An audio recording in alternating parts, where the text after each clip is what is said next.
We're so thrilled to be here. I don't know if everyone heard me and I'm being redundant, but we truly are amongst America's heroes. And we have a great tweet here from friend of the show, Magic Johnson, I want to share with you guys. He wrote this: "It's very cool that First Take is broadcasting live from Westover Air Reserve Base to celebrate those who serve our country."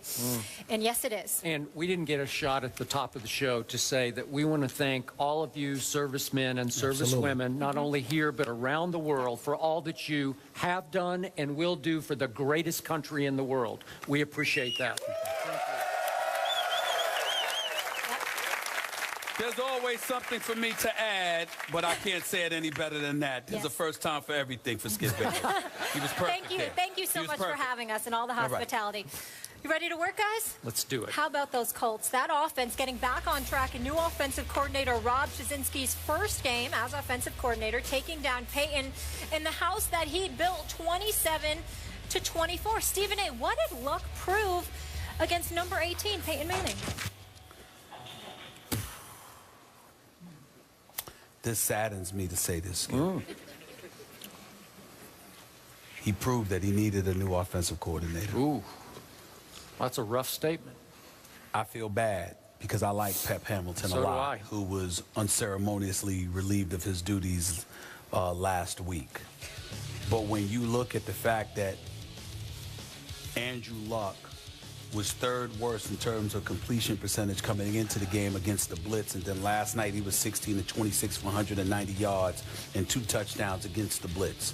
When you see the quickness with which he was able to get rid of the football yesterday, when he wasn't standing in a pocket like a sacrificial lamb forced to try and make plays, when he wasn't being asked to do so much and he was able to get rid of the ball so quickly, you literally found yourself saying 2 things.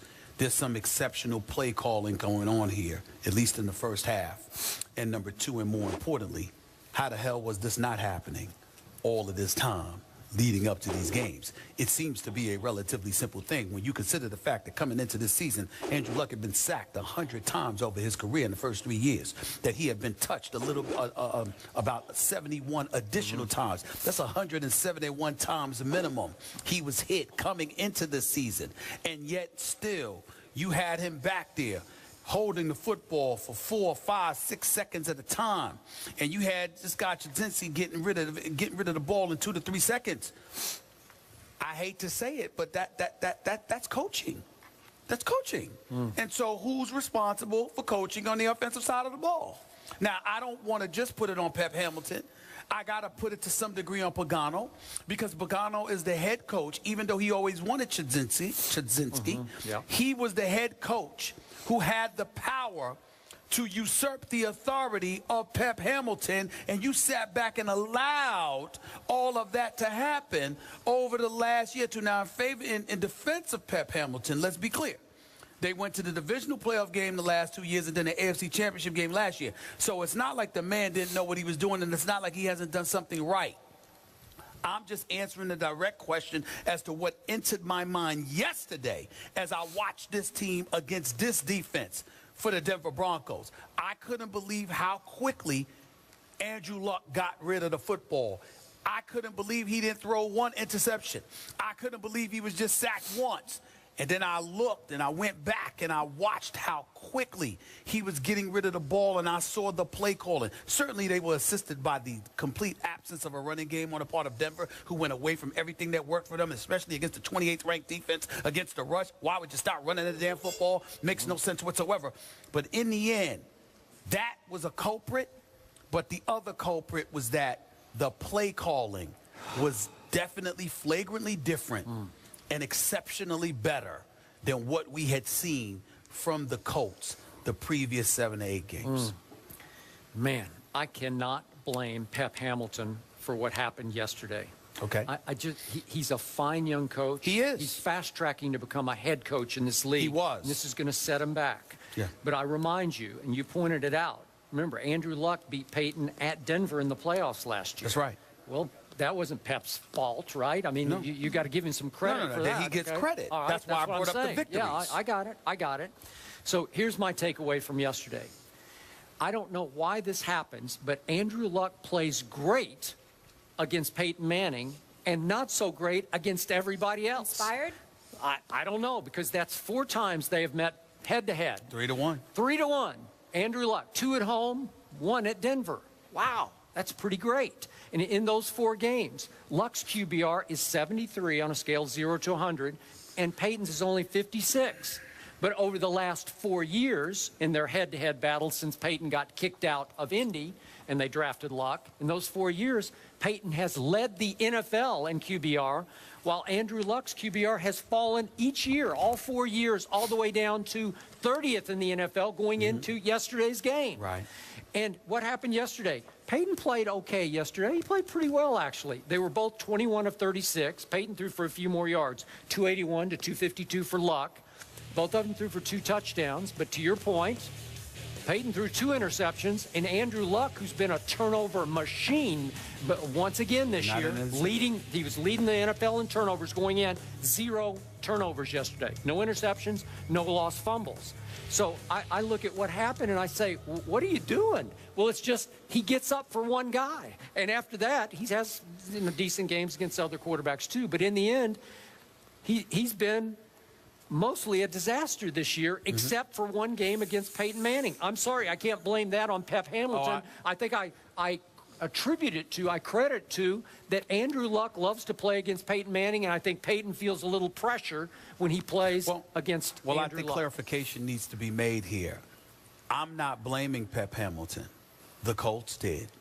They fired their offensive coordinator in the middle of the season. That just doesn't happen very often. It doesn't. And not only did you do that, but then you come back the very next week against one of the top-ranked defenses in all of football, and you look like a completely different offense. Skip, if Andrew Luck, if the same plays were being called, and it took the same amount of time to get rid of the football, and the same things were transpiring, you'd have me.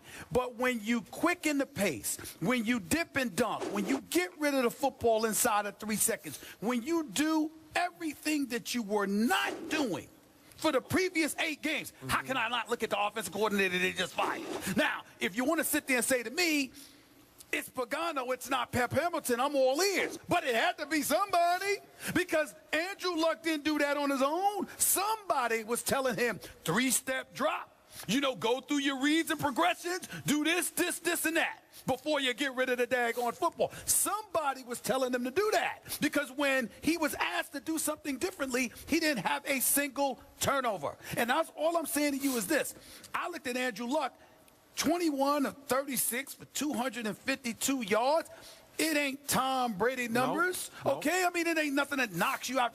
We're celebrating the fact that he didn't turn over the football. They also rushed for 120 yards on 40 carries. So they had ball control.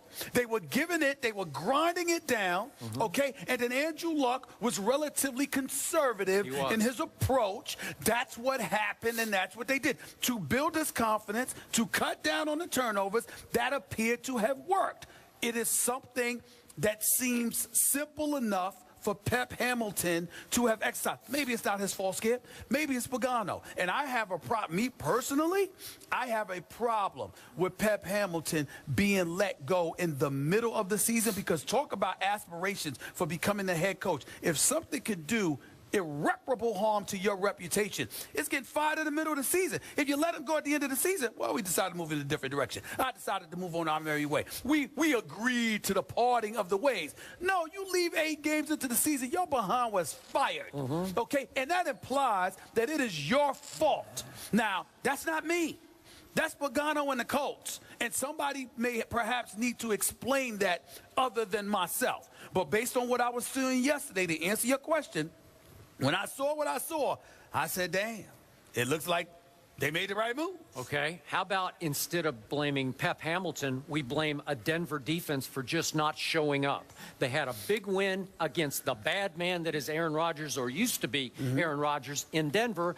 And I don't think they took Andrew Luck and company very seriously yesterday. That's fair. They just looked deadheaded. They looked out of it from the start, like a step slow, like they were going to mail this one in, and boy, they got nailed is what happened. Yeah. And it degenerated into such frustration that a key Aqib Talib at the end of the game is gouging an opponent in the eye and then getting tossed out of the game for berating a referee. It degenerated into that. Aqib Talib should be ashamed of himself because he's a veteran, he's a big-time baller, and to have Peyton Manning standing on the sideline with under 2 minutes left, knowing that he's aching to get back on the field and win this game, and you nullify that with a stupid, idiotic, brain-lock penalty by poking somebody in the eye, he should be ashamed of himself. Having said all of that, Indianapolis did jump out to a 17-0 lead. A special teams return to end the first half, ultimately changed the momentum. And then after that, the score was tied, not just once but twice. So I'm looking at it from the perspective that regardless of what Denver did, they were still in this position to win, and something the Indianapolis Colts did prevented that from happening, at least contributed to it. So all I'm saying is, you're right. You can look at it that way. I look at it from this perspective that they made a change at the offensive coordinator's position. It was flagrant that they did so. And then they went out and they played one of the best teams in football, and they beat them. That is not, fair or not, that does not look good for Pep Hamilton. Go ahead. Can I caution one thing, though? Because I did this after Dan Campbell's first game with Miami, and I was like, oh, they look great. Ryan Tannehill looks great. So this time I'm like, okay, pump the brakes. Let's see what happens. If they can keep it up. With all due respect, Molly, Skip, I don't have to pump the brakes. And the reason I don't have to pump the brakes is because the direct question was, what were your thoughts when you watched last night? I have to pump the brakes. That's what I was saying, because I was where you were. Molly can pump her. I have to pump the brakes. I'm talking about... I pump the gas, too. Remember this, y'all. We can pump the brakes all we want to. Pep Hamilton is without a job. So guess what? He doesn't get to sit there and say, see, in a week or two. No, and come back. He's without a job. So we got to look at the Indianapolis Colts and say to ourselves, do you realize that Chudzinski, all he has to do is make sure that Andrew Luck ain't turning the ball over? That's it. Okay. Because he won't get blamed for anything. Let's see how they do against the rest of their schedule. But when you keep playing Houston and Jacksonville, right, it's not that hard. That's right. So Andrew Luck should win the division by default. That's right. 4-5, and they're first in the AFC South. Yeah. All right, coming up from Chicopee, Mass. here at Westover Air Reserve Base. First Take is here. We're so thrilled.